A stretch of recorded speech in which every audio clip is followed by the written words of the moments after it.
ভুলে যেতে চাইলেও ভোলা যায় না, ভুলে যেতে চাইলেও ভোলা যায় না। আমার জান মদিনা, আমার প্রাণ মদিনা, ভুলে যেতে চাইলেও ভোলা যায় না। প্রিয় নবীর প্রেমে পাগল আমি হলাম দিওয়ানা, ভুলে যেতে চাইলেও ভোলা যায় না। মুসলমান ঘরে ছেলেমেয়েরা, পাড়া তরুণেরা, এ নবী পাকের প্রেমিক প্রেমিকেরা গভীর ভাবে উপলব্ধি করুন, ঠান্ডা বেরেন দিয়ে ভাবো। বাদশাহ শাহজাহান একদিন এমন কি রাতের বেলা শুয়ে আছে দামি খাটের উপরে, এমন সময় আল্লাহ পাক স্বপ্ন দেখায়, ও বাদশাহ শাহজাহান, তোমাকে খাটের উপরে ঘুমালে হবে না, এত আরামদায়ক করলে হবে না, আমি আল্লাহ তোমাকে সব কিছু দিয়েছি, তাই বলে তোমাকে ঠ্যাঙের উপরে ঠ্যাং তুলে দিয়ে ঘুমালে হবে না। দিল্লির জমিনে তুমি একটা জুমা ঘর নির্মাণ করো, দিল্লির জমিনে তুমি একটা নামাজ ঘর কায়েম করো। ওই সময় গিয়ে স্বপ্নের ভেতর দিয়ে বাদশাহ শাহজাহান বলতে লাগে, রব্বুল আলামিন, আমি কেমন ঘর করব, আমি কেমন ঘর করব, আমাকে একটু দেখিয়ে দাও, আমাকে একটু দেখিয়ে দাও, কেমন ভাবে নির্মাণ করব, আমাকে একটু দেখিয়ে দাও রব্বি আল্লাহ, আমাকে একটু দেখিয়ে দাও, আমাকে একটু জানিয়ে দাও। ওই সময় গিয়ে দেখতে পাওয়া গেল আল্লাহ তাবারক তাআলা স্বপ্নের ভিতর দিয়ে বাদশাহ শাহজাহানকে একটা জুমা ঘর আল্লাহ দেখিয়ে দিয়েছে। আর একটু জোরে বলো, এ নবী পাকের প্রেমিক প্রেমিকেরা গভীর ভাবে উপলব্ধি করো, ঠান্ডা বেরেন দিয়ে ভাবো। ওই সময় গিয়ে দেখতে পাওয়া গেল সকাল বেলা যখন ঘুম ভেঙে গেল, বাদশাহ শাহজাহান রাজদরবারের সমস্ত লোকজনকে ডেকে নিয়ে বৈঠক করতে শুরু করে গেল। রাজদরবারের সমস্ত লোকদেরকে বলতে লাগে, বাদশাহ শাহজাহান, ও আমার সঙ্গী সাথীরা, আমি তোমাদের রাজা, আমি তোমাদের বাদশাহ, আমি তোমাদের বাদশাহ। আল্লাহ পাক আজকে রাতের বেলা একটা জুমা ঘরের একটা জুমা ঘর নির্মাণ করতে বলেছে। শুধু তাই নয়, আমাকে স্বপ্নের ভিতর দিয়ে সে ঘরটাও দেখিয়ে দিয়েছে। স্বপ্নের ভিতরে আল্লাহ সে ঘরটা কেমন হবে নকশাটাও সেটাও দেখিয়ে দিয়েছে। তাহলে বাদশাহ শাহজাহান ঠিক থাকতে পারবে? ঠিক থাকতে পারবে না। ওই সময় বাদশাহ শাহজাহান মানে সঙ্গী সাথীদেরকে বলছে তোমরা কি সেই, আমি তো সেটা তো মানে চোখে দেখেছি ঠিকই, কিন্তু আমি আর তৈরি করতে পারবো না, আমি যে ম্যাপটা যে আমি বানাবো সেটা আমি বানাতে পারবো না, কিন্তু তোমরা কেউ কেউ একটু বানিয়ে দিতে পারবে? আল্লাহ পাক যে নকশাটা দেখিয়েছে, সঙ্গী সাথীরা বলছে আমরা কি করে বানাবো, আমরা তো দেখিনি। তখন বাদশাহ শাহজাহান বলছে, তাহলে তোমাদের দ্বারাই যখন হবে না, ঘোষণা দিয়ে দাও যত ডক্টর, ইঞ্জিনিয়ার, মাস্টার, ব্যারিস্টার যা আছে, যত শিক্ষিত পণ্ডিত সকলকে ডাকো, তারা আমার একটা নকশা বানিয়ে দেয় মসজিদে। ওই সময় গিয়ে খবরটা রাজদরবারের যেসব মানুষ থাকতো তারা খবরটা চতুর্দিকে ছড়িয়ে দিয়েছে যে বাদশাহ শাহজাহান একটা মসজিদের নকশা বানিয়ে দিতে বলেছে, তোমরা সব চলো, তোমাদের ডেকেছে। ডক্টর, মাস্টার, ইঞ্জিনিয়ার সবাই চলে গেল, গিয়ে সবাই নিজের মতো সব এক একটা সব থেকে সৌন্দর্য নিজে মানে সব থেকে চেষ্টা করে সব থেকে যত ভালো পারে সে তেমন ভাবে সব এক একটা নকশা করেছে। দেখছে যদি বাদশা বলেছে মানে এমন নকশা যদি বানিয়ে দিতে পারি তাহলে আমাদের সারা বছর আমাদের আর কষ্ট করা লাগবে না। মজলিসের পাশে এত জোরে কথা বলবেন না, খুব ডিস্টার্ব হয়। ওই সময় গিয়ে বাদশাহ শাহজাহান এই ঘটনাটা যখন মানে পৌঁছে দিয়েছে, ডক্টর, ইঞ্জিনিয়ার সবাই এসে, বড় বড় আর্টিস্টরা সব এসে আঁকা শুরু করে দিয়েছে। মুসলমান ঘরের ছেলে মেয়েরা, পাড়া তরুণেরা, এ নবী পাকের প্রেমিক এ নবী পাকের প্রেমিক প্রেমিকেরা গভীরভাবে উপলব্ধি করুন, ঠান্ডা বেরেন দিয়ে ভাবুন। ওই সময় গিয়ে দেখতে পাওয়া গেল ডাক্তার, ইঞ্জিনিয়ার, মাস্টার, বড় বড় আর্টিস্টরা এরা নিজ নিজের মতো একটা করে ছবি তৈরি করতে শুরু করে দিল। মসজিদের ছবিগুলো তৈরি করা হয়ে গেল। ওই সময় গিয়ে কাগজগুলো নিয়ে ওই সময় বাদশা শাহজাহানের সামনে নিয়ে যাওয়া হলো। বাদশা শাহজাহান এক একটা করে পৃষ্ঠা তুলে তুলে তুলে তুলে সমস্ত ছবিগুলো সব দেখলো, সমস্ত নকশাগুলো, কিন্তু একটাও পছন্দ হয়নি। আল্লাহ দেখানো আর দুনিয়ার মানুষের পছন্দ হবে বলে মনে হয়? আল্লাহ দেখিয়ে দিয়েছে, তাহলে আর দুনিয়ার মানুষ বানাতে পারবে না। তা বাদশা শাহজাহান বলছে এমন করে হবে না। এখন বড় একটা ফকির কোথায় আছে খোঁজ লাও। বড় ফকির কোথায় আছে, কোন জঙ্গলে আছে, তাকে একটু খুঁজে বার কর। রাজদরবারের সব এবার বার হয়ে গিয়েছে, কোন জঙ্গলে কোথায় কে কোন ফকির আছে। আপনারা একটু সামনের দিকে আসেন, গেটটা ছেড়ে দিয়ে একটু সামনের দিকে এসে একটু বসেন। ওই সময় গিয়ে সব জঙ্গলে বার হয়ে গিয়েছে, রাজদরবারের সব গিয়ে খোঁজা শুরু করে দিল। ওই সময় গিয়ে দেখতে পাওয়া গেল বাদশা শাহজাহান পরে দিন বার হয়ে গেছে। একটা জঙ্গলের ভিতরে গিয়ে দেখতে পাওয়া গেল আল্লাহ পাকের এক ফকির, আল্লাহ পাকের এক আবেদ, আল্লাহ পাকের এক মাহবুব বান্দা। ওই সময় গিয়ে আল্লাহর রবে জিকির করে, আল্লাহ পাকের তাসবিহ পড়ে, আল্লাহ পাকের ইবাদত বন্দেগীতে মশগুল হয়ে গেল। বাদশা শাহজাহান সামনে গিয়ে দাঁড়ানো মাত্র ফকিরটা ওই সময় বলতে লাগে, ও দিল্লির সম্রাট, ও দিল্লির বাদশা, তুমি কেন আমার মতো ফকিরের দরবারে কেন এলে? আমার মতো ফকিরের দরবারে কেন এলে? ওই সময় গিয়ে দেখতে পাওয়া গেল রাজদরবারের বাদশা ওই সময় বলতে লাগে, ও হুজুর, ও ফকির, ও আবেদ বান্দা, আমি এমনি এমনি আসি নাই। গভীর রাতের বেলা আমি যখন ঘুমাচ্ছিলাম আমাকে এমন একজন বলতে লাগে, ও বাদশা শাহজাহান, তোমাকে দামি খাটের উপরে ঘুমালে হবে না, তোমাকে খাটের উপরে এমন আরাম করলে হবে না, তোমাকে দিল্লির জমিনে একটা জুমা ঘর বানাতে হবে, দিল্লির জমিনে একটা নামাজ ঘর তৈরি করতে হবে। ওই সময় গিয়ে দেখতে পাওয়া গেল ওই ফকির, ওই আবেদ উত্তর দেয়, বাদশা শাহজাহান, আমি কি তোমাকে জবাব দেব? আমি তোমাকে কি বলে দেব? তোমার কেমন ঘর আল্লাহ পাক দেখিয়ে দিয়েছে, এই ঘরের নকশা তো তোমার রাজদরবারের মানুষ দেখিয়ে দেবে। কে দেখাবে? রাজদরবারে। ওই সময় বাদশা শাহজাহান বলছে, রাজদরবারে আমি তো জিজ্ঞাসা করেছি কিন্তু কেউ তো স্বীকার হচ্ছে না যে বানিয়ে দিতে পারবে। তা হুজুর আপনি একটু বলে দেন কে বানিয়ে দিতে পারবে। ওই সময় সেই আবেদ বান্দা বলছে, না ওটা আমি বলে দেব না, ওটা বলা যায়। তা অনেক হাতে পায়ে ধরাধরি করার পরে তখন গিয়ে বললেন যে তোমার রাজ দরবারে যে রাধুনি, সেই রাধুনি একমাত্র তোমার এই ম্যাপটা বানিয়ে দিতে পারবে। একবার জোরে বলুন সুবহান। যেই শুনেছে যে আমার বাড়ির যে বাবুজি, যে রাধুনি, সে এই ম্যাপ তৈরি করে দিতে পারবে, মানে তৎকালীন যুগে যত বড় বড় আর্টিস্ট ছিল, মাস্টার ছিল, ডাক্তার ছিল, সকলকে ডেকেছে ইঞ্জিনিয়ার, এরা কেউ পারেনি, আর একটা রাধুনি সামান্য সে।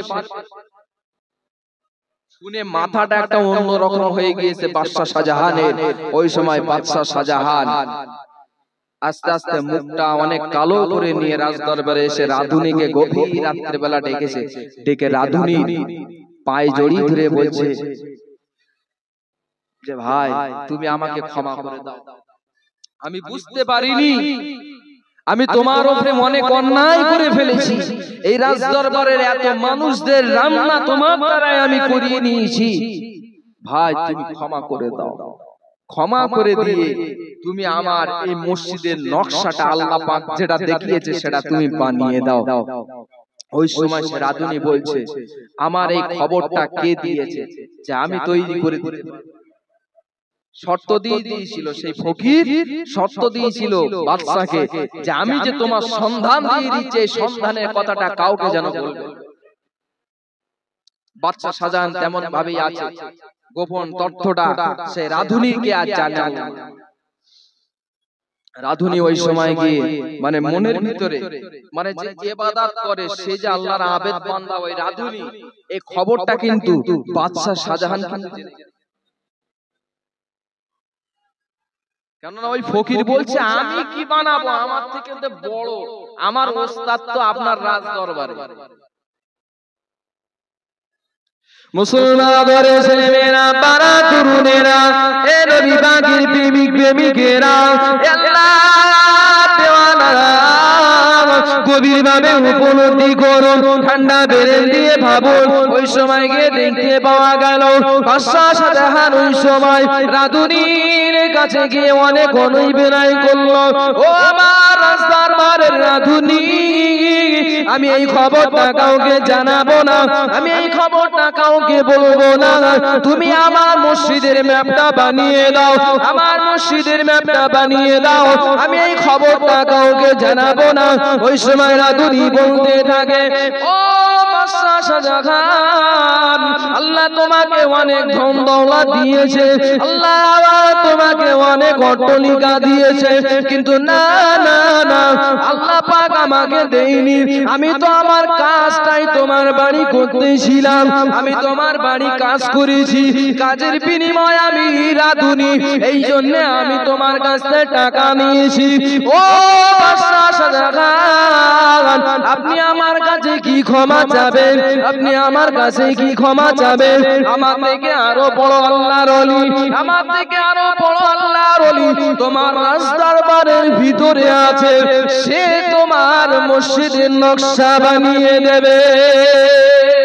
আর একটু জোরে বলুন, আমার থেকে বড় আল্লাহর ওলি তোমার রাজদরবারে আছে। কথা যখন শুনেছে তখন বাদশা শাহজাহান বলছে যে যেন সাতবক আসমান যেন ভেঙে পড়েছে মাথার উপর।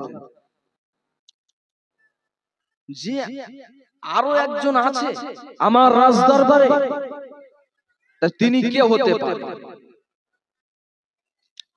মুসলমান ঘরে ছেলেমেয়েরা, পাড়া তরুণেরা, এ নবী পাকের প্রেমিক প্রেমিকেরা, গভীর ভাবে উপলব্ধি করুন, ঠান্ডা বেরেল দিয়ে ভাবুন। ওই সময় গিয়ে রাধুনী বলতে থাকে, ও বাদশা শাহজাহান, আমার থেকে বড় ওলি, আমার থেকে বড় আবেদ বান্দা, আল্লাহ পাকের বন্ধু, আপনার রাজদরবারের যে মেথরের কাজ করে সে। আপনারা গিয়ে বলে আসেন, আমি তো কবার বললাম, না শুনলে আর কি করব? তাহলে রাজদরবার এদিকে খেয়াল দেন, রাজদরবারে যে মেথরের কাজ করে সে যখন শুনলো বাদশা শাহজাহান যেই মাত্র শুনেছে তখন গিয়ে পড়ে গেছে। কিতাবের ভিতরে এসেছে যেই শুনেছে যে বাদশা শাহজাহানের কানে শুধু গিয়েছে যে তোমার বাড়ির যে বাথরুম পরিষ্কার করে মেথর, সে তোমার সবথেকে বড় ওলি, সেই তোমার মসজিদের নকশা বানিয়ে দেবে। শোনার সাথে সাথে বাদশা শাহজাহান পড়ে গেছে যে আমার বাড়ির যে মেথরের কাজ করে সে আল্লাহ পাকের কত বড় ওলি, জঙ্গলে বসে আছে, সে পাঠিয়ে দিল রাধুনীর কাছে।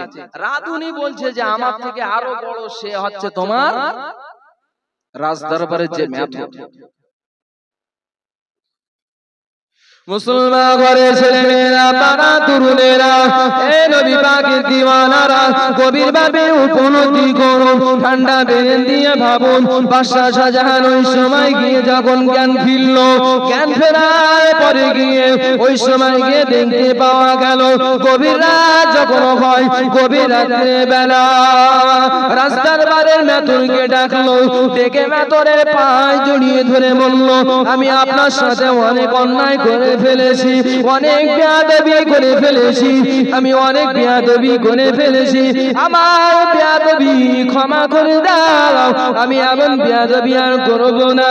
ওই সময় গিয়ে রাস্তার বারের মেথর বলতে থাকে, ও বাদশা শাহজাহান, আল্লাহ তোমাকে অনেক অট্টালিকা দিয়েছে, তুমি যদি এমন ভাবে যদি কাঁদো, এমন ভাবে যদি রোনাজারি করো, এমন ভাবে যদি আমার পায়ে জড়িয়ে ধরো, তাহলে রাস্তার বারে মানুষ যদি জানতে পারে তোমাকে সকাল বেলা থেকে আর কেউ দাম দেবে না, তোমাকে আর কেউ বাদশা বলে মানবে না, তোমাকে কেউ রাজা বলে মানবে না। ওই সময় গিয়ে মেথর বলতে থাকে, ও বাদশা শাহজাহান, আমি যে তোমার মসজিদের আমি নকশাটা বানিয়ে দেব, এই খবরটা কে দিয়েছে আগে বলো? খবরটা কে দিয়েছে? আমি যে তোমার রাস্তার বারে থাকি, আমি যে গোপনে গোপনে আল্লাহ পাকের নৈকট্য হাসিল করেছি, এই যে খবরটা তোমার কানে কে পৌঁছিয়েছে? এতদিন তো আমাকে কেউ বলেনি। ওই সময় গিয়ে দেখতে পাওয়া গেল রাস্তার বারের মেদর ওই সময় সবকিছু গুছিয়ে নিয়ে রাস্তার বা ছেড়ে চলে যাবে, রাস্তার বা থেকে চলে যাবে। ওই সময় গিয়ে বাদশা শাহজাহানকে বলল, ও বাদশা শাহজাহান, আল্লাহ তোমাকে অট্টালিকা দিয়েছে, আল্লাহ তোমাকে ধন দৌলত দিয়েছে, আল্লাহ তোমাকে অনেক টাকা পয়সা দিয়েছে, কিন্তু না না না, আল্লাহ পাকের তুমি হুকুম তুমি এখনো সম্পূর্ণ আদায় করো। আল্লাহ পাক তোমাকে যে স্বপ্নটা দেখিয়েছে, ওই স্বপ্নটা আমি রাস্তার বারের মেথর, আমিও এখান থেকে কয়েকদিন আগে থেকে একভাবে আমি ওই মসজিদের স্বপ্নটা দেখেছি। একটু চিল্লে হবে না? কে দেখতে পেয়েছে? কে দেখতে পেয়েছে? যে বাদশা শাহজাহান যেদিন স্বপ্ন দেখেছে তার কয়েকদিন আগ থেকে রাজদরবারের যে মেথর আল্লাহ পাক তাকে ওই স্বপ্ন দেখিয়েছে। ওই সময় গিয়ে বাদশা শাহজাহানের কাছ থেকে বিদায় নিচ্ছে যে আমি আর থাকবো না, আমার এই যে খবরটা তুমি জেনে গেছো, তোমার কাছে একটাই আবদার, এই খবরটা আর কাউকে যেন বলো না, আমি চলে যাব।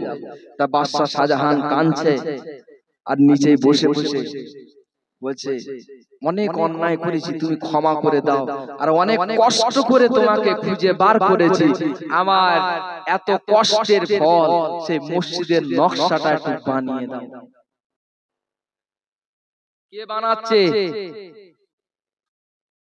বড় বড় ডক্টর, মাস্টার, ব্যারিস্টার, উকিল কাজ হয়েছে, বড় বড় আর্টিস্ট কাজ হয়েছে, বানাচ্ছে কে?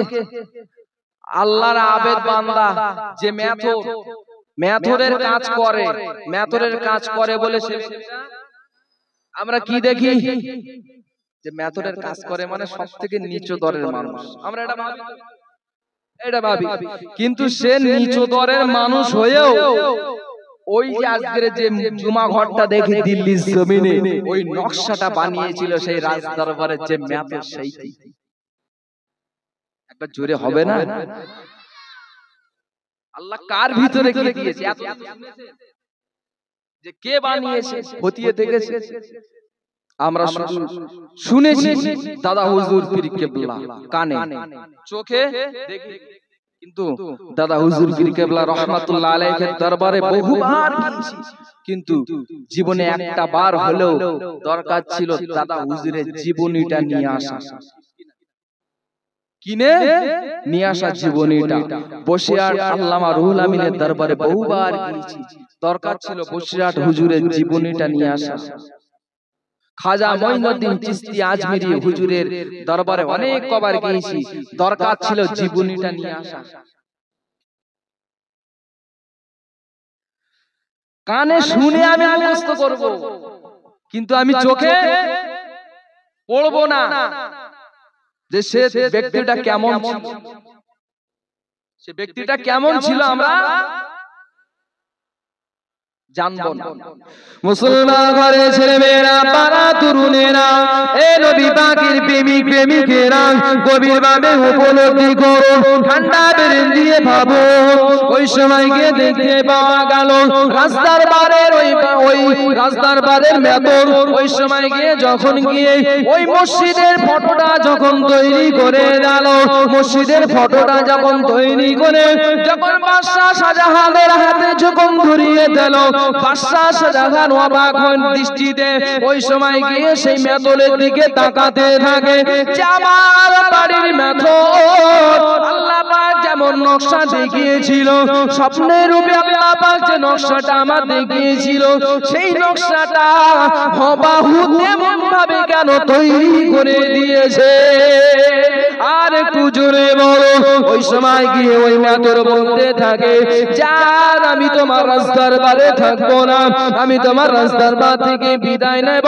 তবে ও বাদশা শাহজাহান, তোমার কাছে একটা আবদার থাকলো, তোমার কাছে একটা আবদার থাকলো, এই খবরটা জানো পৃথিবীর মানুষ আর কেউ যেন না জানে।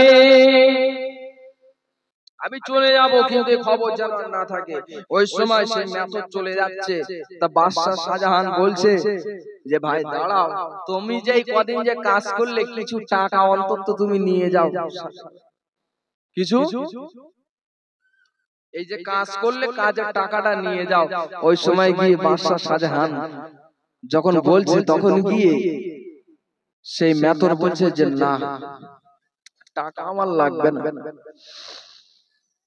টাকার আমার প্রয়োজন নেই, কিন্তু এই ঘটনাটা যে আমি তোমার এই মসজিদের যে এই নকশাটা বানিয়ে দিয়েছি, এই ঘটনাটা যেন কাউকে যেন জানাবে। ওই ব্যক্তিটাকে আমরা যদি বলি, ওই মেতর যখন মারা যাবে, আমরা যদি বলি যে ওই ব্যক্তিটা মুর্দা, ওই ব্যক্তিটা মারা গেছে, তাহলে ভুল হবে না? ঠিক হবে, ভুল হবে। কেননা সে তো জীবন যাপন করেছে আল্লাহর রাস্তায়। আমি আগেই বলছিলাম যে আল্লাহর রাস্তায় যারা জীবন দেয়, আল্লাহ বললেন তাদের তোমরা মৃত্যু বলে তাদেরকে মৃত বলে ঘোষণা দিও না, আমি আল্লাহ তাদের কবরে রিজিক দিতে থাকি। একবার জোরে বলুন সুবহানাল্লাহ, উচ্চ আওয়াজে দরুদ আল্লাহুম্মা